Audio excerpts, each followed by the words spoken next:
Hello, friends. This episode of the podcast is sponsored by Hanky Law. Hanky Law likes solving your problems when they happen, but loves anticipating them so they don't. They provide real people with real solutions to help get your life moving forward. Hanky Law provides criminal defense, family law, personal injury, and civil law. Listen, the legal system can be intimidating and scary. If you find yourself in the legal system, it's important to have lawyers who can explain the process, navigate the legal system, and protect your rights. Hanky Law's experienced attorneys use their knowledge to skillfully defend their clients. Maybe your family is needing representation during a stressful or emotional event. Hanky Law can help. Hanky Law is comprised of Blake and Kelsey Hanky with a family of their own, so you can trust they understand the value of keeping the best interests of you, your finances, your future, and the long-term interests of your children in mind. If you are needing legal help in North Dakota or Minnesota, go to hankyjustice.com or call 701-746-4529. Hanky Law, counselors and attorneys at law.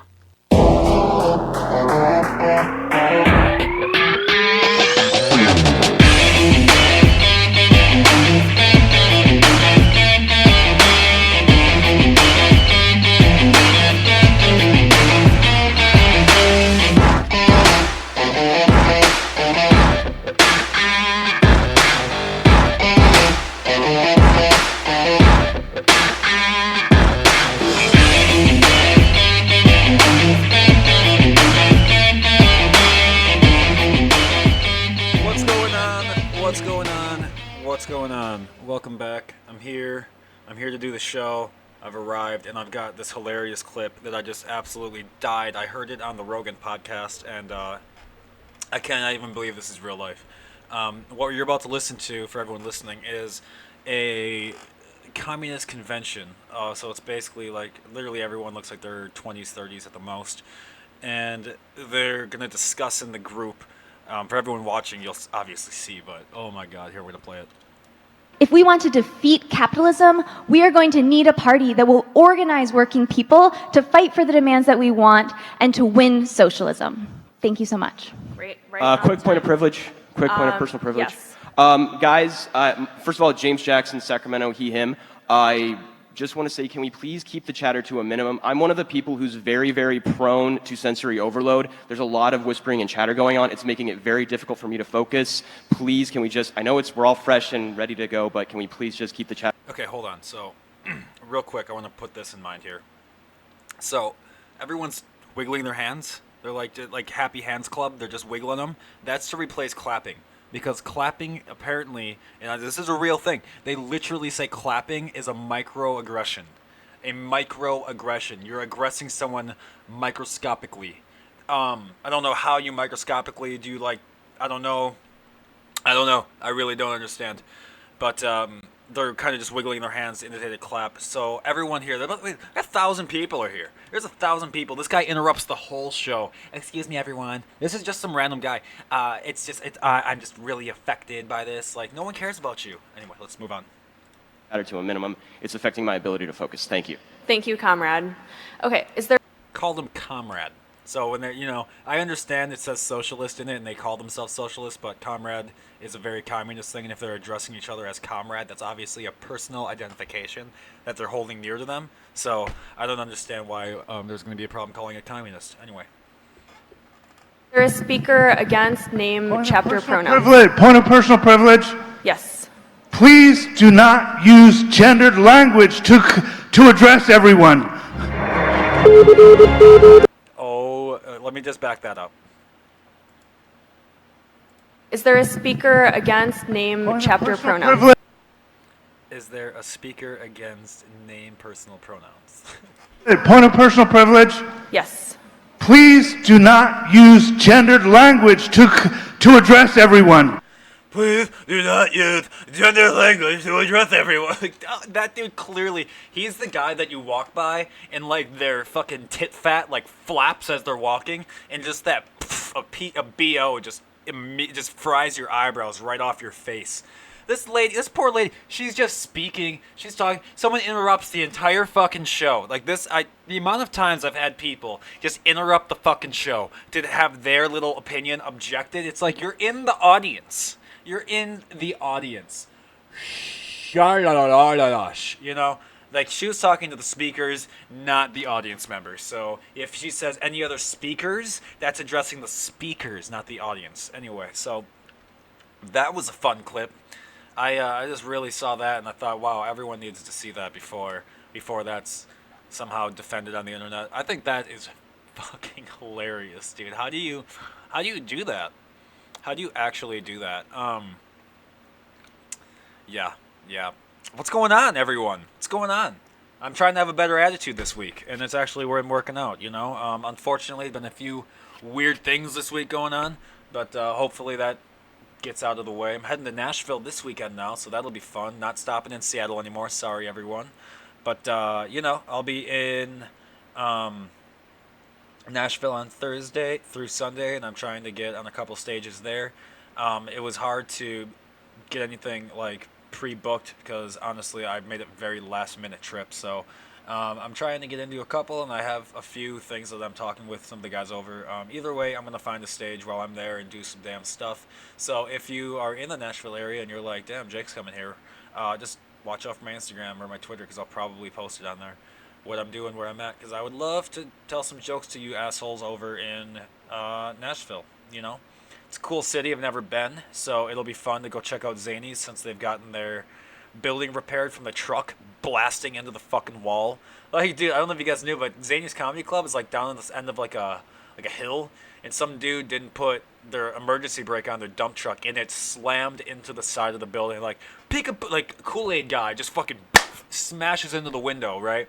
And I think it's good to see now that the amount of damage that Kool-Aid man did and all this. Like, he is in so many commercials, ravaging homes. I mean, think about the fucking structural integrity of those buildings after a giant bowl of fruit punch juice comes slamming in through the drywall, through the studs.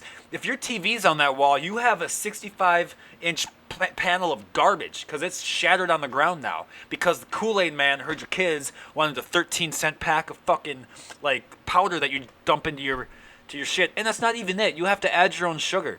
Like, you can't just only dump that in. It's too bland. Like, have you ever not added sugar to Kool-Aid? It tastes like that sparkling water. Like, the opposite of sparkling water. You know, sparkling water is like dancing water. It just kind of like the trumpeter is in your mouth playing while you're trying to drink the water. Like, it's like that, except for there's no trumpeter, and it's too fucking, like, bland. It's all just... like it's like flat soda. It's just nasty. It's nothing. It's disgusting. It's gross. It's nothing that I want to see. And yeah, you know, been some good things going on in life. Trying to think of a couple. Trying to be positive here. There's been some bad things, and I can think of those, but I don't want to share them. But there's been some good things, like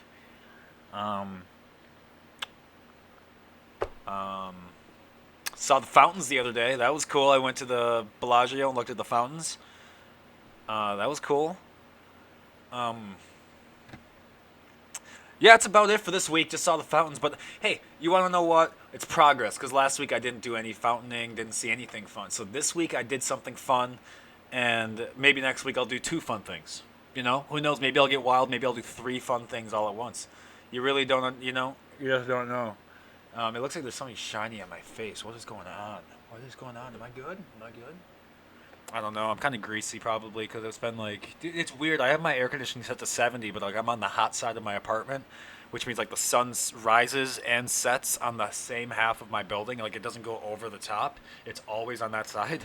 So it's like, you know, when it was like the winter, it was nice because it would be like 70 in here all the time, just without air conditioning, without heat, without anything, you know. But lately it's been like getting up. I think today it was almost like 77 degrees outside. It was actually really warm in Vegas today. And shit, man, my air conditioner could not keep up with that. It was really warm, and like it was 80 degrees inside my apartment. It was really hot, so I had to get out for a while and, you know, drove some Uber for a bit because that's good stuff. I don't know if you guys knew I'm an Uber driver as well. Gets kind of boring.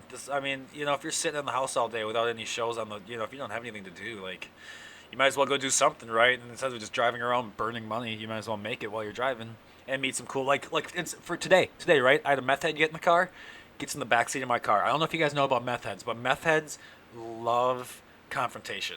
Huge fans of confrontation. Huge fans. How do I know this? Because I've lived here for only like 6 months, and I've already been confronted by like 4 fucking crackheads.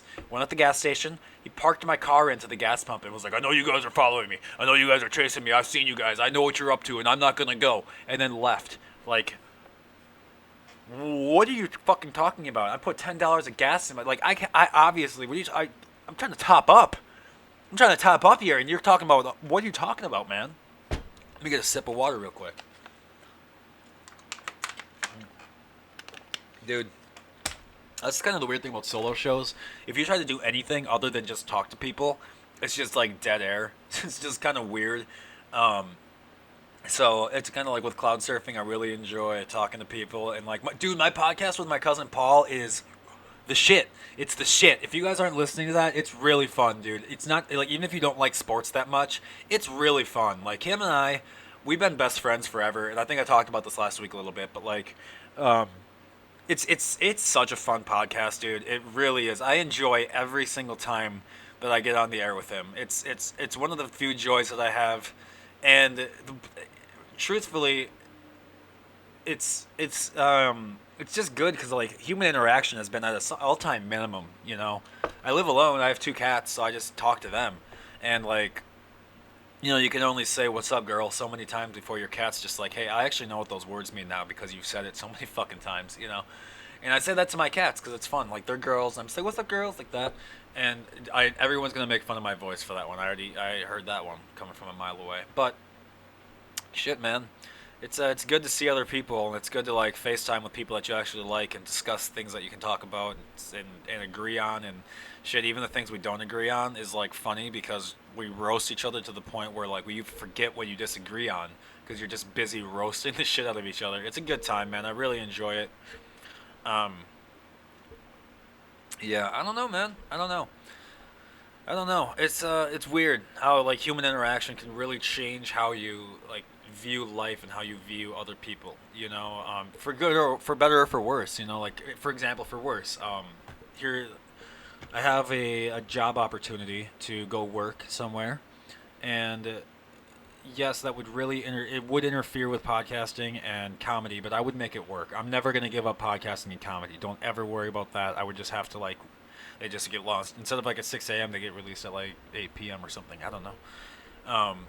But you know, when I applied for the job, I applied for shift work, which meant you work like 12-hour shifts 3 days a week, and then the other week you work 4 days, and then so it like works 46 hours one, and then like 34 the next, so it averages to 80 total. It's weird.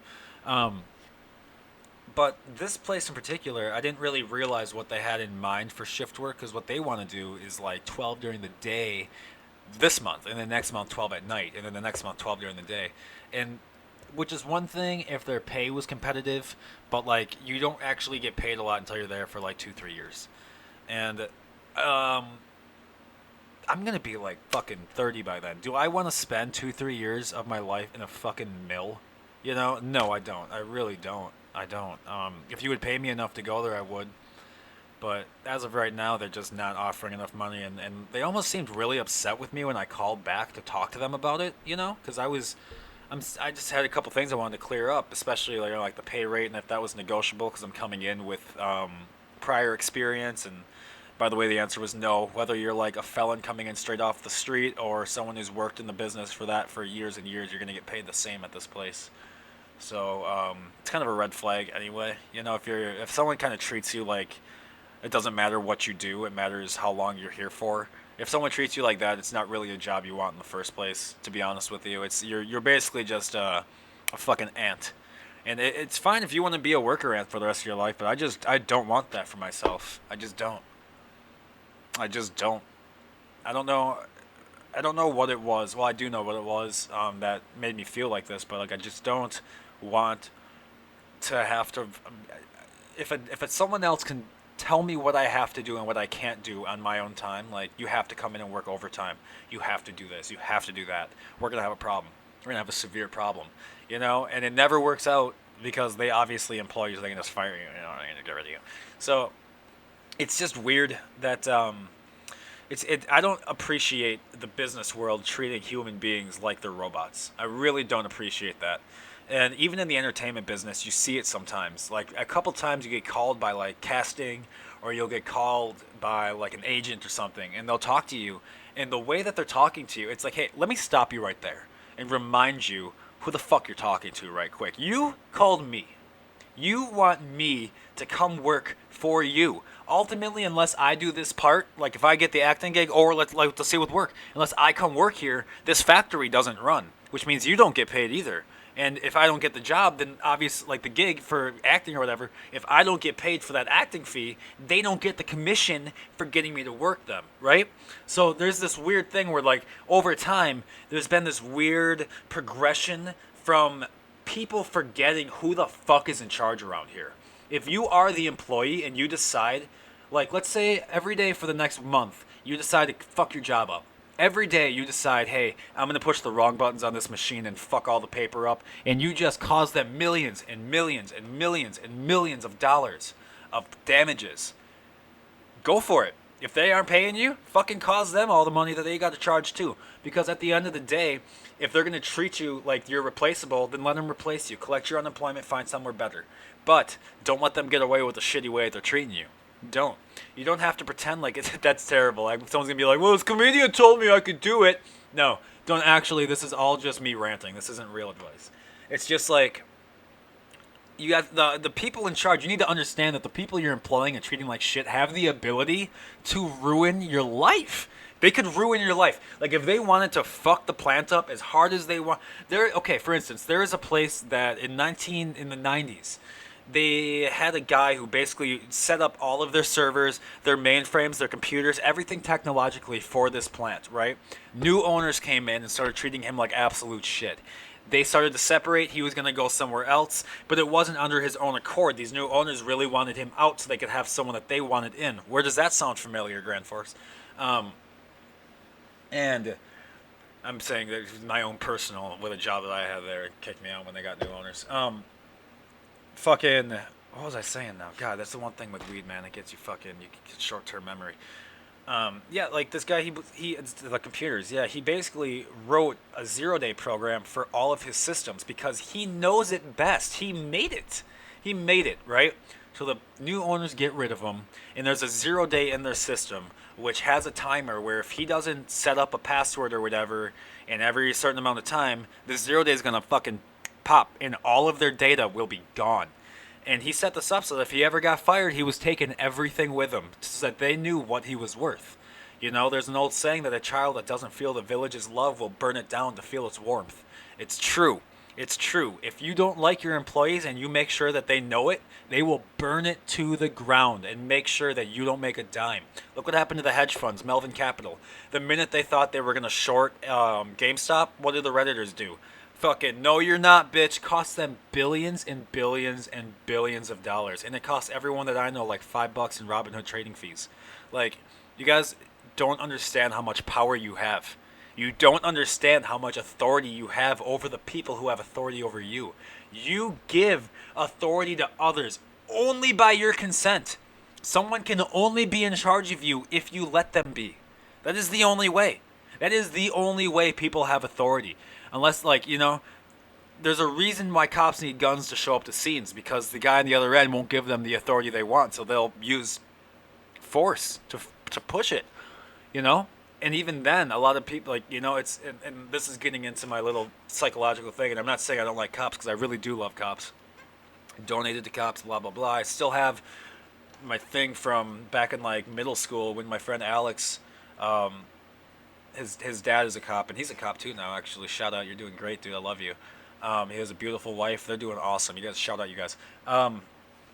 They made, like, this little girl made a like a keychain thing that, like, knit together, right? It knits. It's like blue and black, and it makes like the cross, like the ribbon cross thing. You know what I mean? Like, it goes up and then loops around the top and then comes back down like a ribbon.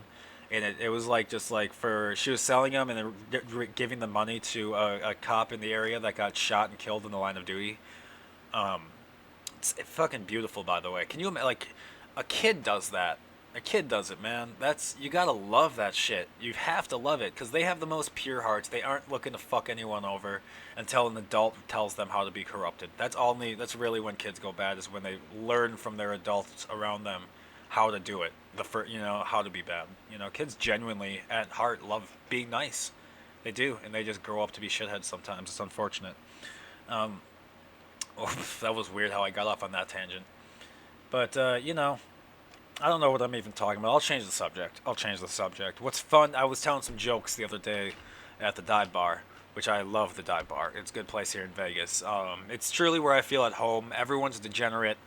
Everyone's got like daddy issues, and like problems with their family, and like no one's, for instance, no one's here in Vegas because they love their family back home to the point where they're gonna, like, no one moves all the way out here to be closer to family back home. Like, I love my family so much. My brothers and sisters especially, I fucking love them to death. But let me tell you, man, my family has drama that I can't deal with anymore, man. And it's not unhealthy for people listening. If you are overwhelmed with what's going on and your family's putting the pressure on you and you feel like you're being crushed by outside sources that are just pushing you in, you got to get out of there, man. Family or not, you got to get out of there, because that distance is only going to let them see the positives of what you brought them in the past, unless they choose to only see the negatives.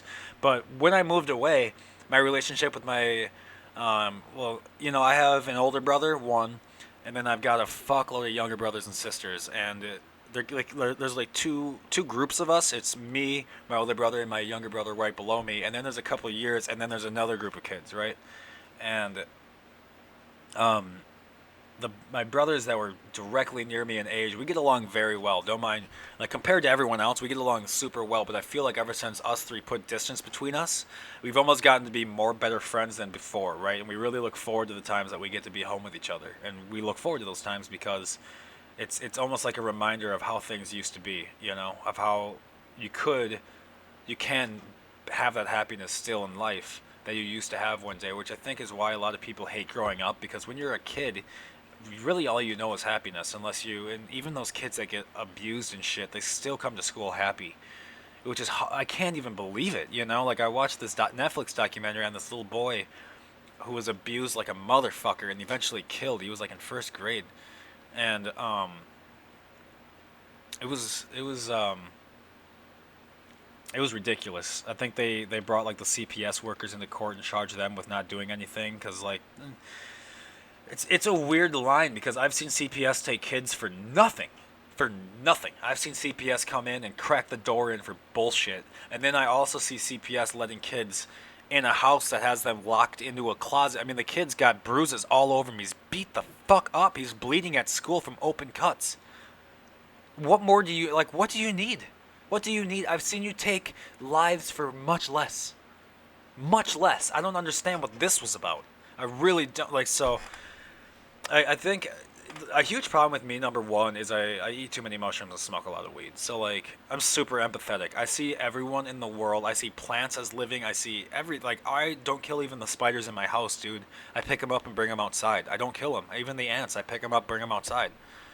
I have a lot of empathy. I really do. And it's weird getting to be a bigger known quote-unquote person.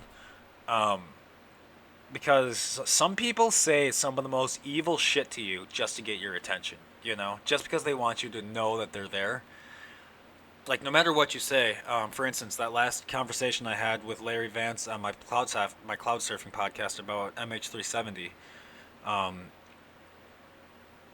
Jesus Christ, man, some people said some of the most horrible, awful things just to get me to respond to them. And it's like, listen, you don't need to do that. If you want to talk to me, guys, send me a fucking message. I get like 10 a day. It's not that many. I can respond to you. And I will. I always do. Most times if you reach out and talk to me, I'll probably follow you fucking back even. Like, it's not that hard for me to be nice to you guys. And obviously the people listening to this, you're obviously not the ones that I'm talking to. There might be one or two, but I just really hope that the world kind of heals from all of this. I feel like the last year has brought in a lot of the anger out of people that they had kind of pushed down, and they were able to like go to work, right, and like work out, and then they lost their job for no reason, and the government did not help them at all, and they have a reason to be angry, and they're misdirecting their anger at things that really don't deserve their anger. But like, what are they gonna do? They're obviously, when people say what you're gonna do, obviously don't hurt people, right? Don't hurt anyone. You shouldn't. But like, there's a point where you're still a mammal. You're still a deep down you have instincts. Where as human beings we've grown to evolve into reasoning, and to instinct isn't exactly something humans listen to anymore, because a lot of times like instinct, quote unquote, also leads to things like addiction and things like that. Like, I feel like I need weed right now, and I'm not gonna lie to you and say I haven't had an issue with weed before. I definitely had to cut myself off for months at a time and be like, all right, what are you doing with your life? You really need to think about this. And once I started getting sponsored by these companies and it started coming for free, it's a little different story because I'm not paying for it anymore. But I still really like. Basically what I do for everyone listening, if you want to know how to do weed properly, and you smoke a lot and you don't know how to like get over it, it's a very easy way of doing this. You got to trick yourself. You get these little bags and you give yourself like 1 gram a day, and all that's good enough for really is to put you asleep at night. And you're gonna want that because like it takes like 1 sleepless night to be like, oh, I really only want that for bedtime, and that's it. So do that, and then the rest of your day, you already know you can't have it. It's not there, right? Like, I come from a long line of very addictive personality people, like parents, grandparents, great-grandparents, great-great-grandparents, like everyone all the way up has severe smoking problems and severe alcohol problems, massively. And like, obviously other drug use stuff that I don't want to speak out loud of, that's their story to tell, but it's in my blood. It's unfortunate, but like, the first step in problem solving is recognizing that there is one, right? You need to recognize that there is a problem in you before you can go ahead and be like, I need to make this right? Like, so well, I don't even know where this podcast is going. I guess I'm just going to ramble here and talk about my own personal reflections, I guess, which is kind of strange. But I kind of look at myself and I'm feeling super anxious because I have a severe, like, people don't know, been diagnosed and have been for a long time with like massive anxiety, massive depression. I'm medicated for it, clinical trials, all sorts of shit. Like, I'm in a study right now. Like, I have to go in twice a week to get my blood drawn. My body doesn't produce vitamin D at all. Like, I can't, even though the sun doesn't really help. So I got to take like supplements for that. It's just, there's weird things going on, and like, my genes don't really work well with most, like 90% of antidepressants my genes interact with negatively. So it's been kind of a challenge. And the way that I've really worked on it and like almost kind of stopped needing all the medication, which I still take one, don't let me kid you, I'm taking one a day. Like, I take one medication twice a day, and which is much better than I used to be. I used to be on like 3 or 4, so I'm feeling much better than I used to.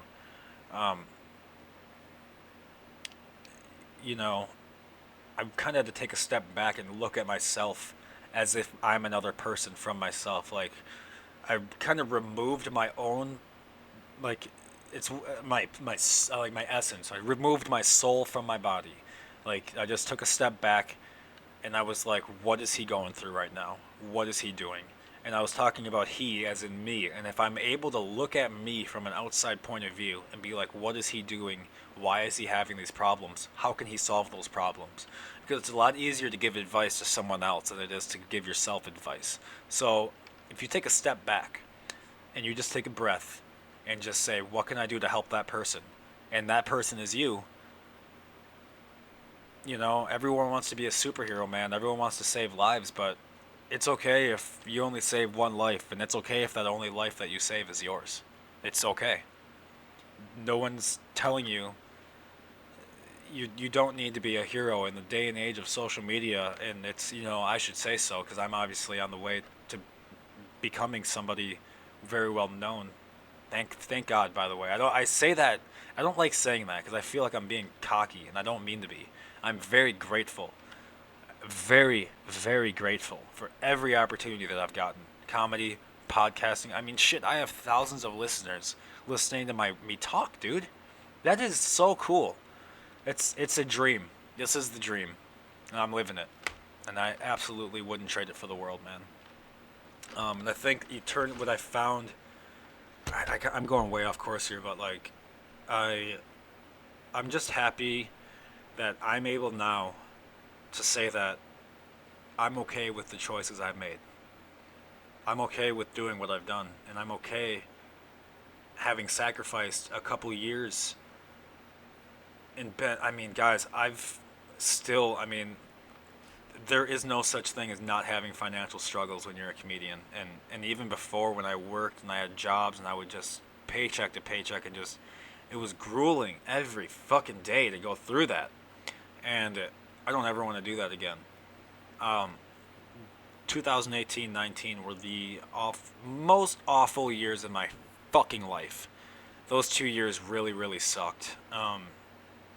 Especially being a comedian, you're trying to make people laugh, and you yourself can't even find a reason to get out of bed in the morning. You know, I'm just grateful that I don't feel that way anymore, because I vividly remember what it feels like to just wake up and feel like there's in your chest, like something is just grabbing hold and squeezing and spreading, and it's like a fucking parasite is what it feels like. Like anxiety and depression, they kind of go hand in hand most times. It's like a parasite that bites you and just you can't get rid of it. There's no antibiotic for it. It's crazy. It's crazy. It really is, because you know, I talked to a specific person the other day. I'm not going to mention his name, but he just had, for the first time in his life, at the age of 40 something, his very first like anxiety attack. And he's like, it was crazy. Like I don't think it was anxiety. I couldn't breathe, and I'm like, no, that's anxiety. Like if you feel like an elephant sitting on your chest, like the whole world is crumbling around you, and your only option is just to die in a black hole somewhere. Welcome to my life. Welcome to waking up every morning at 6 a.m., baby. That's it, baby. That's all you do, you know? And which is kind of why I get lashy at people who give me shit for smoking weed. It's like, it is the only thing that makes me calm and mellow and stay okay. The only thing.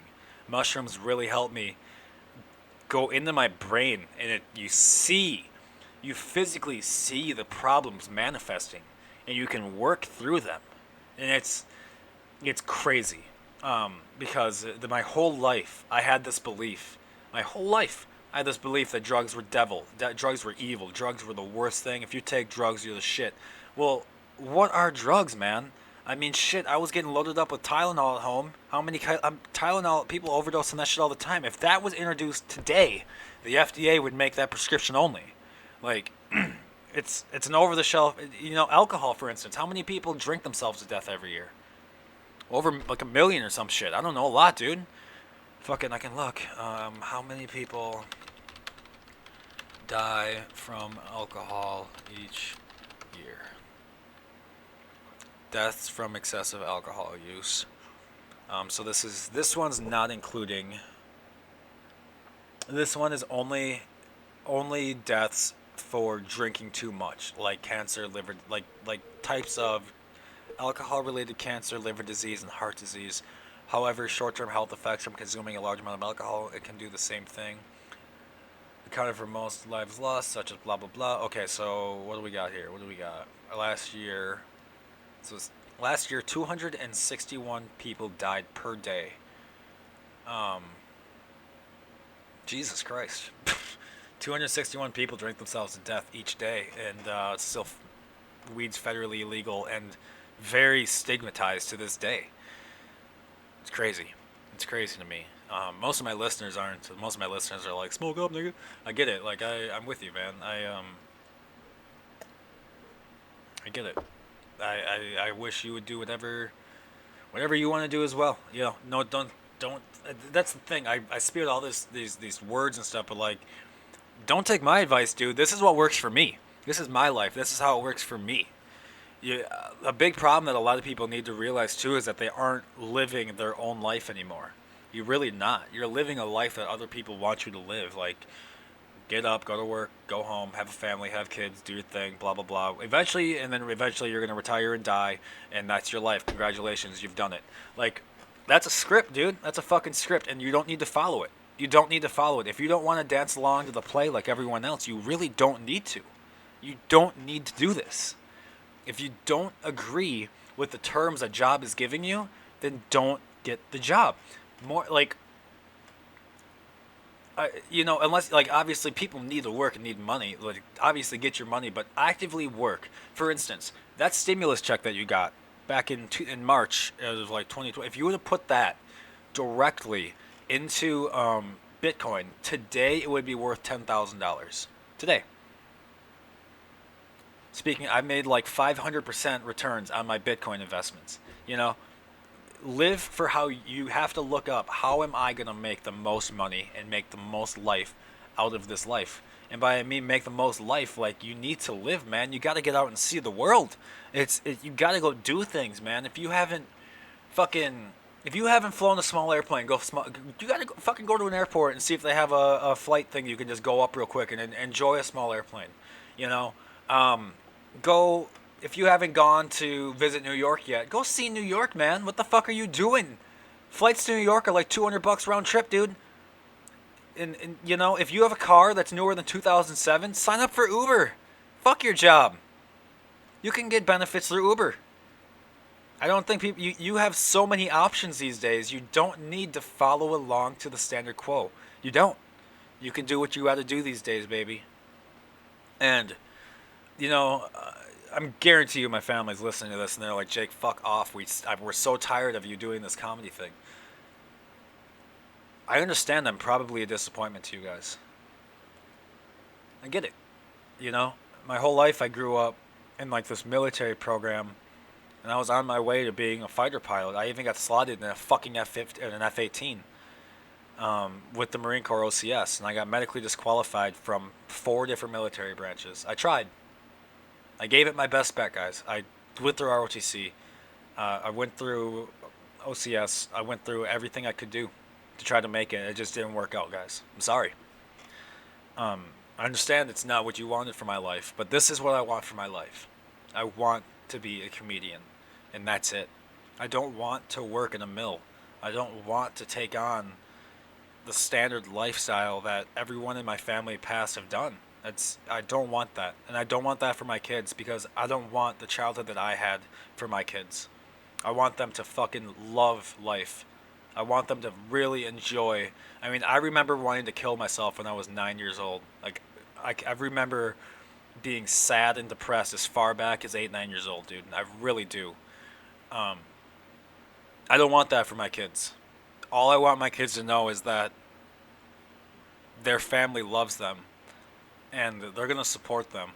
And I don't care what my kids want to do for the rest of their life. I don't care.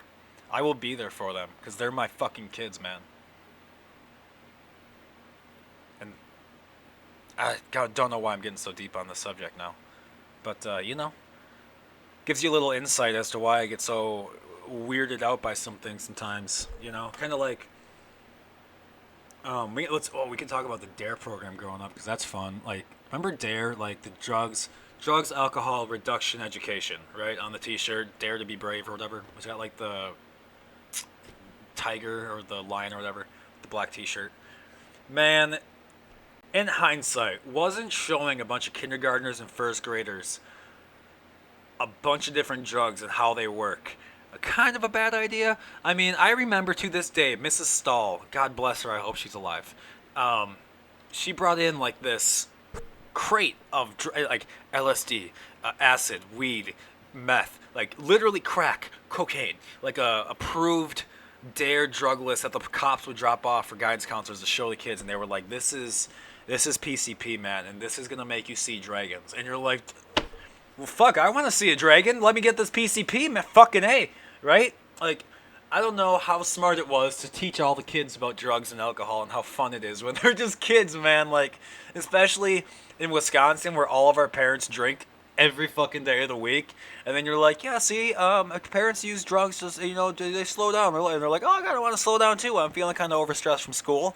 You're a kid. You don't even know. All you know is like 2 weeks ago, your perception of life is so, like, think about that, because I'm only like 26 and I'm just getting to understand the perception of time.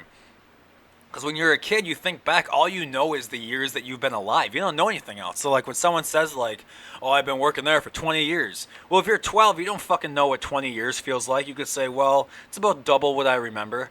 But it's really not, because what you remember is a very short period of time, and you know, I think that a lot of people, like, you don't realize as you're growing up how fast you're growing up. I mean, it fucking goes, dude. And then you've got the rest of your life to pay bills and have responsibilities, man. You got the whole rest of your life. It's crazy. You know, it's great. I think it's weird that we just allow anyone, like, you got to get a marriage license. You got to go down to the courthouse, right? I'd like to apply to be married. I'd like to have the privilege of having sex with one woman for the rest of my life. So help me God. And the judge is like, okay, yeah, I'll sign that. And but then you got, like, you want to have kids. It's like, yeah, pop them out. Pop, pop, pop, pop, pop. It's probably because you can't, like, you know,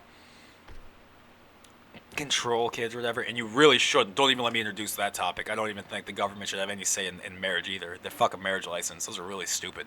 But, like, it's just weird that you have to get that, but, like, anyone can just have a kid and it's whatever. You just, yeah, raise a person.